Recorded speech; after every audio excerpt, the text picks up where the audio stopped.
this matchup. Remember, lands is a deck that has an excellent matchup against creature decks, but has a tendency to have a problem against decks like Sam Friedman's Sneak and Show. First turn Rishadan Port. It's a Rishadan Port and a Mox Diamond. Yep, that's the Alt Art Mox Diamond. We're seeing a Force of Will on that Mox Diamond. Is that Wipe Away? Yep, Wipe Away. And so the Wipe Away that was pitched there, presumably an answer to Ensnaring Bridge. Remember, we are on game 3. Lands not with a fast win. It kind of locks the opponents out of the game. And I would see, at least Ensnaring Bridge really is one of the ways that Dan Musser does that. Yeah. So from Sam's Island. Yep. And like I said, combo decks tend to be very good against lands. Lands has a bunch of good creature hate. It has a lot of ways, it really tries to resource deny people through Rishadan Port and Wasteland and playing lots of them really fast. Eventually it uses engines like Tabernacle or Academy Ruins engineered explosives to suddenly lock all the creatures out of the game, or even just Maze of Ith. Once again though, against a non-creature deck, a lot of those weapons don't do as well. One of the scariest cards for me when I've played against lands has to be the dreaded Mana Bond Life from the Loam draw, where they lay a Mana Bond, and we're going to bring a Mana Bond up for you. That's such an unusual card.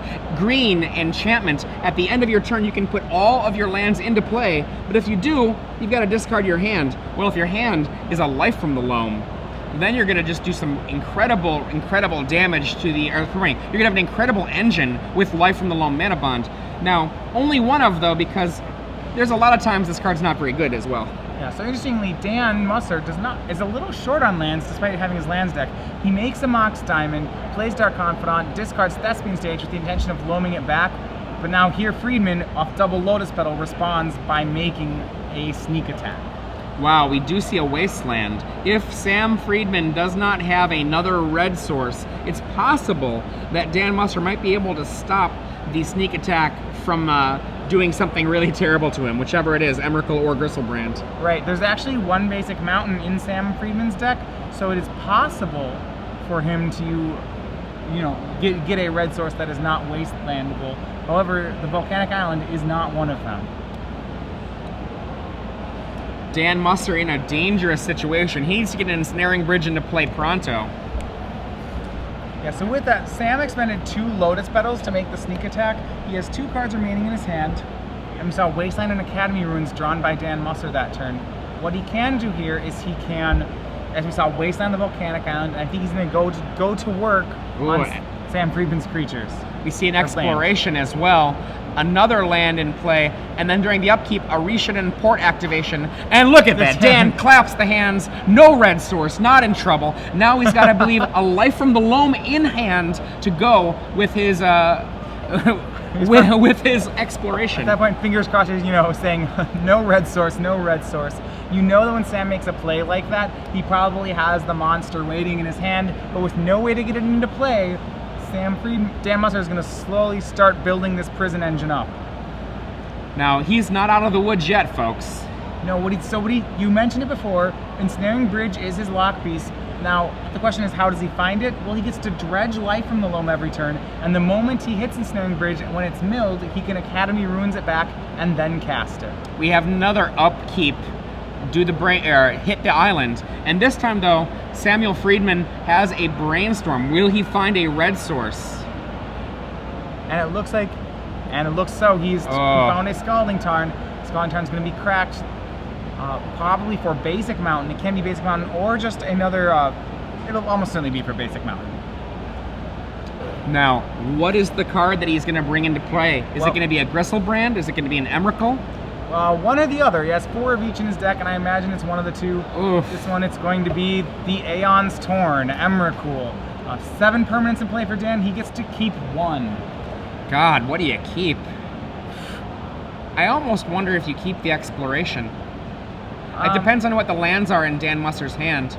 Yeah, let's see, what weapons does Dan have to deal with this? So Dan has to hope that this Emrakul is the only monster in Sam's hand, right? So he goes to 5, and then he's going to have to hope that Sam has no follow-up play. Yeah. So he needs to figure out how to rebuild as quickly as possible. And I think you made a very good point when you said that exploration might be the way to rebuild as quickly as he can. He does still get that life from the loam in his graveyard.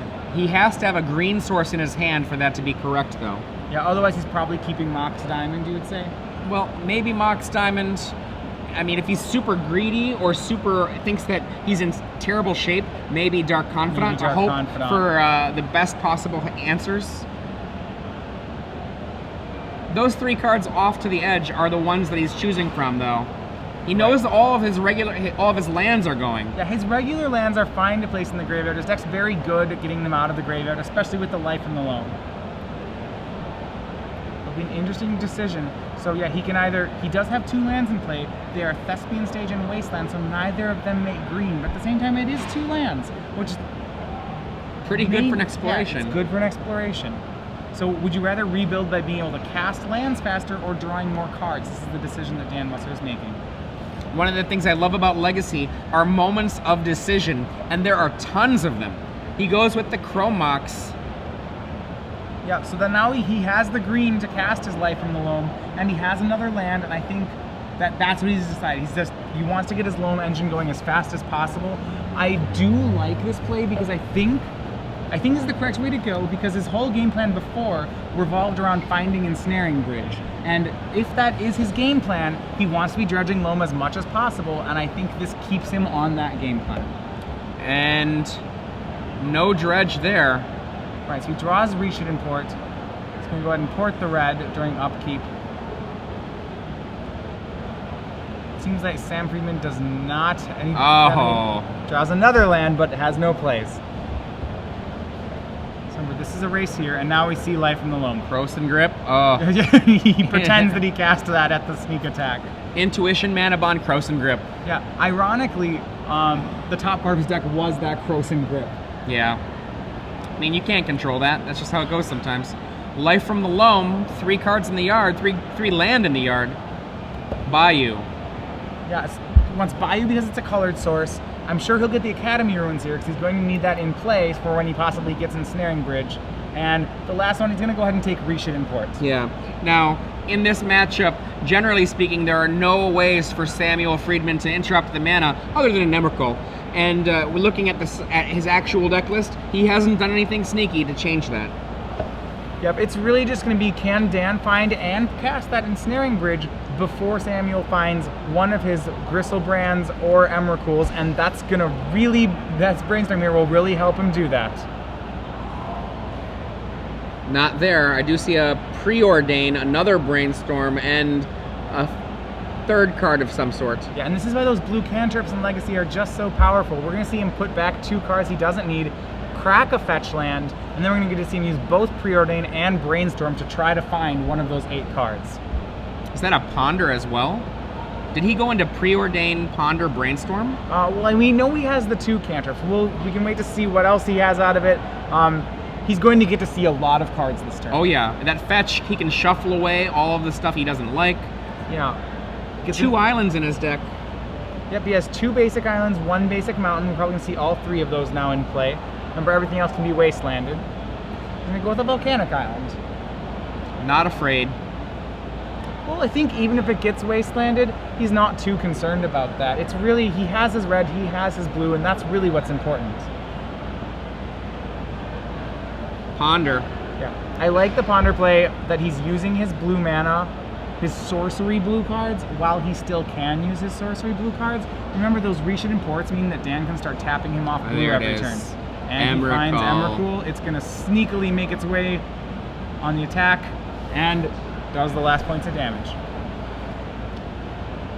You know, I'm a little sad to see lands for the first time on screen for me to watch in quite some time get smashed down, but that was actually a really cool game for us to catch the end of there, so that's good. I always like watching good Magic. Yeah, Samuel Friedman now at 7-1, still needs a couple more wins for the top 8, and I would say Lands is one of the decks that I like to describe as matchup based. It is so good against creature decks and it really does struggle against combo decks. I think considering where it was in positioning, Dan Musser put up a really good fight here, and you know, for a while it actually looked like he might get the match. Yeah, yeah. I mean, that moment where he was waiting, just waiting to see if there was going to be a red source from Samuel Friedman to follow up that sneak attack, and he did not put down a red source. Dan pumps the fist, super excited, and unfortunately, though, was not able to capitalize on that moment. Right.